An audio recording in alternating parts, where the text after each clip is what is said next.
guys, it's Victoria here, one half of the duo of the Tailor and the Dressmaker show.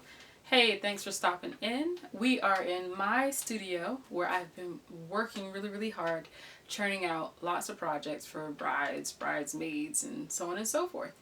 But I have not forgotten, we have, as promised, we had a little bit of a change of course when we did the last show where we got to meet Mr. Jim's student who was doing a tailored jacket. If you did not see that show, it's very inspiring. Please go check it out.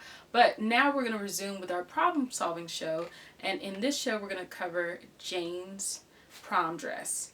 And if you did not catch the details of this problem solving show, you can go back to Facebook and watch our Facebook Live video, or of course I will cover them here. But I just want to make sure that if you want to stop, pause, go and listen to those details, answer the questions, and then tune back into this show where I will divulge the answers, feel free to do so. It's kind of like a quiz show for all of us. Problem solving is a step-by-step method in which you logically think through certain clues, certain scenarios, and then try to find the best way to undertake them and solve problems, and even anticipate the possibility of problems, kind of like circumvent those. You don't want to run into hot water if you don't have to, right? So we're going to begin, and we're going to talk about Jane's prom dress. But before we begin, I actually realized I have a ton of stuff in my lap, so I'm going to de-stash my lap and show you a few things before we proceed. It's kind of nice. I have some personal sewing in effects. I plan on doing a little small vacation, so I'm going to need some vacation clothes, so I'm working on that. I have this. You got to guess what this is going to turn into. It's this beautiful kind of African print fabric. So that's going to be in an outfit I'll be unveiling pretty soon. And then I found this lovely royal blue black kind of linen, and it is really beautiful. I'm hoping to make that into something to wear this week when I go to church. So anyhow, some of my projects, let me know what you're working on. We kind of was a little nosy in the last Facebook Live post and actually asked a lot of you guys, and you chimed in and told us, so that was really fun to read a lot of your answers. Okay, so on to Jane's prom dress. So keep in mind the scenario I presented, of course, is completely fictitious to a degree. I actually did make this dress, and it actually was a wedding gown for my client. But, you know, measurements, all that other stuff was changed to protect the innocent and not divulge all their details, with the whole point of just trying to really learn our ways through, again, certain scenarios and understand sewing as really kind of it's not just all about artistry, but it's a lot about logical thinking. So let's begin with those scenarios. So remember, it is either you are a sewer for someone and you're making a prom dress, I'm sorry, that someone being Jane. So either you are Jane's personal seamstress and you're making her a prom dress, or you yourself can pretend to be Jane, but these are the details. So you're making Jane a prom dress. She's your client. Her stats are, as far as body measurements, she's 5'11", 44-inch bust, 38-inch waist, 48-inch hip, with a bra size of cups of about double D. So you were advised by a friend. This is the clue number one I gave you, and I'll give you the answer. You were advised to pick a pattern with princess seams for Jane. Why was that good advice from a friend? Okay, are you ready for the answer? Well, with princess seams, think about it, especially when you're a little bit fuller in the bust, the more seams you add to a garment, it gives you more places to actually do alterations, to take in or let out. It is really great. When I work with clients, or especially a little bit fuller busted, hands down, I will usually pick a princess seam kind of garment. When possible. I think I might have did, I had a outfit I was doing for, I think, the slightly Indian kind of inspired two-piece. I don't believe that was princess seamed, but the darting in that was kind of done. No, actually, I think it was princess seam off the side. So you remember princess seam can run over the shoulder, it can run from underneath the arm. You can put a princess seam anyway, and it's all about how you manipulate darts. But yes, a princess seam is an excellent choice, especially when you have a person that's a little bit ample in the bust area. Okay, so point number 2. So you go ahead and you order a stunning fabric swatch. So Jane wants a really pretty dress, and she wants kind of like a taffeta. You choose, more likely a stretch taffeta because it kind of gives a little bit of give. So you order it, and then the pattern calls for 4 yards of fabric, how much do you technically order? So this is the question Mr. Jim and I always get a discussion about. He actually, in his case, there's no right or wrong answer. So hence, there is no right or wrong answer. So think about your answer. Mr. Jim's case, he usually likes to order exactly the amount of fabric that's needed for the project. Nothing wrong with that. I, on the other hand, am a little bit different because I tend to order a lot and I tend to work on projects, that, are either like wedding related or stuff like that. I'm a big insurance plan kind of gal.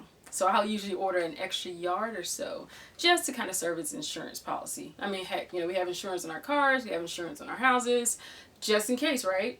I found that oftentimes there's a situation where, someone wants to change something or something gets marked or improperly. Very rarely, but just in case, I don't have any issues with that. So I tend to always order a yard extra. But again, not a right or wrong in that situation. Going back to the stretch taffeta, the one question I posed was, why would you need that? Technically, you don't have to have stretch taffeta in that case, but I often find that when I want something really fitted on someone, I prefer to have a little bit of stretch in it to give me that capability, as opposed to working with a fabric that doesn't. It just requires a lot more kind of nip, pulling, and tugging. Oftentimes with stretching, it gives you a little bit more margin to kind of have air in a sense that it'll fit, you'll pull it, but the stretching enables it to fit more, if that makes sense. Just have a little bit of extra stretch. Moving on. So before ordering the fabric, you've decided how much you want it. You should make a disclosure to Jane about the fabric coming from the online retailer. Can't talk, sorry. What is that disclosure? So this is point number 3. So Jane loves the fabric you picked. You guys got the swatch in. She loved the swatch. Now you're going to order. You decided how much you want to order. That was 4 or 5 yards. No right or wrong answer. And then now you need to tell her, okay, I'm going to order this fabric, but this may be the case. This may happen.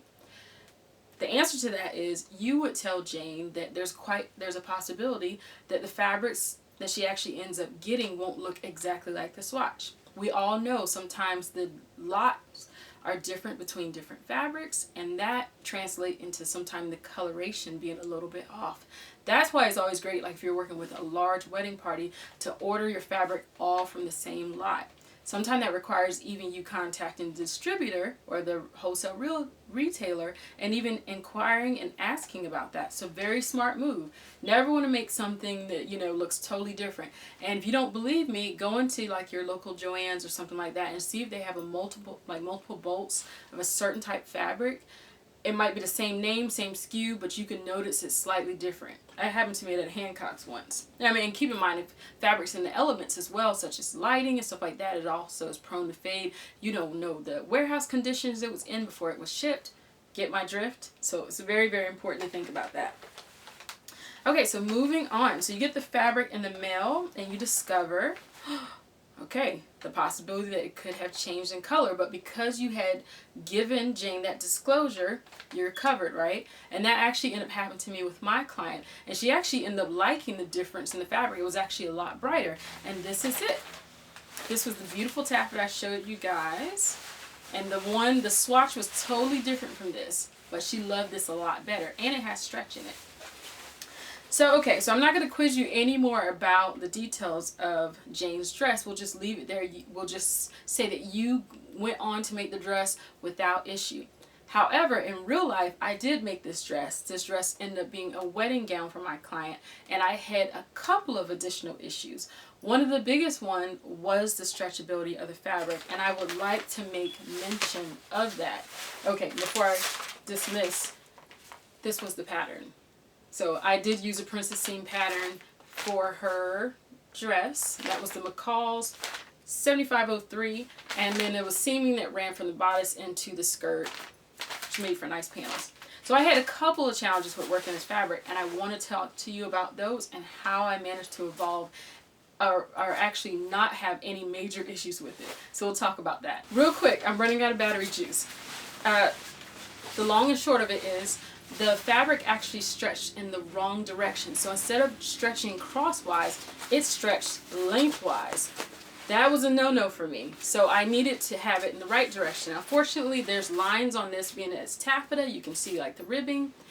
Wasn't really important to the dress. To make this very, very simple, I decided to reorient the pattern pieces, so of course the stretch would be crosswise, because the last thing you want, if the stretch is up and down, that the dress will start to sag, buckle, or do something weird.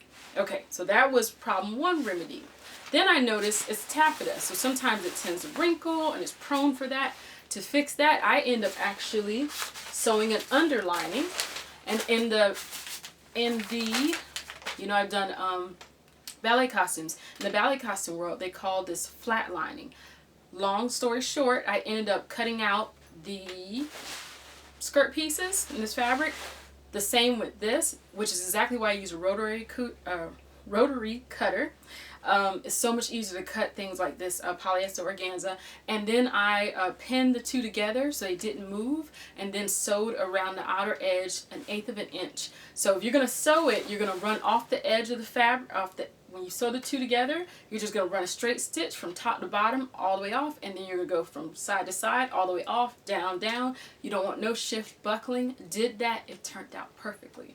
So after that, I had no problems. I was able to put together the dress, and it turned out lovely. So with that being said, that was our problem solving show where we talked about Jane's prom dress, and we addressed some of the issues and things you should think about in making it and making sure it's a success. And then of course we covered the real life details of my involvement with this fabric and how I fixed the stretch and the wrinkling issue. So with that being said, we're going to give you some more scenarios. Be on the lookout at our Facebook Live posts, and then the next show we'll actually address those answers. So this is Victoria signing out. Take care. Have a wonderful week. I hope you guys had a blessed and fun 4th of July. Take care. Bye.